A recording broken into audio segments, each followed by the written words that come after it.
বলছি শোন না, তুই কিছু খাবার নিয়ে আয় না, খুব খিদে পেয়েছে।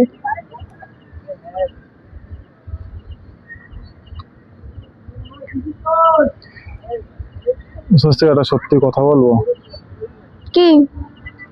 আমার কাছে জানিস এখন একটাও টাকা নেই। সব টাকা মাইনে যা পেয়েছিলাম সব শেষ হয়ে গেছে জানিস। শেষ হয়ে গেছে? হুম। ও ঠিক আছে, কোনো অসুবিধা নেই। কিন্তু তুই আমার কাছে খেতে চেয়েছিস, আমি যদি তোকে যদি কিছু না খাওয়াতে পারি তো আমারও তো খারাপ লাগে বল। কিন্তু তুই তো আমার চেয়ে ভালো একটা ছেলে ডিজার্ভ করিস, তাই না? তোর কি মনে হয় আমি টাকা পয়সা খাওয়ার জন্য তোর সঙ্গে রয়েছি? দেখ, একটা ছেলে হয়ে তো তারও তো কোনো কর্তব্য আছে, কিন্তু সেই কর্তব্যগুলো তো আমি পালন করতে পারি না, না? তখন কিছু দিতেও পারি না তোকে, কিছু খাওয়াতেও আমি পারি না। চুপ কর, আমার কাছে টাকা আছে, তোর কাছে নাই তো কি হয়েছে?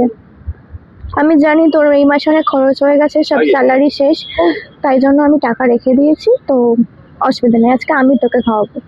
কিন্তু কেন তুই আমার জন্য তোর টাকাগুলো, জমানো টাকাগুলো তুই খরচা করবি বল? তুই করিস না আমার জন্য খরচা? তুই যদি করতে পারিস তাহলে আমি কেন পারবো না?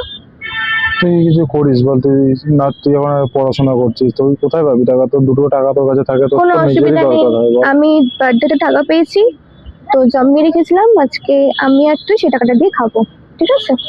আচ্ছা, হুম। তাহলে চল চল চল, তাহলে খেয়ে আসি চল। কিছু মনেও করবি না তো তুই?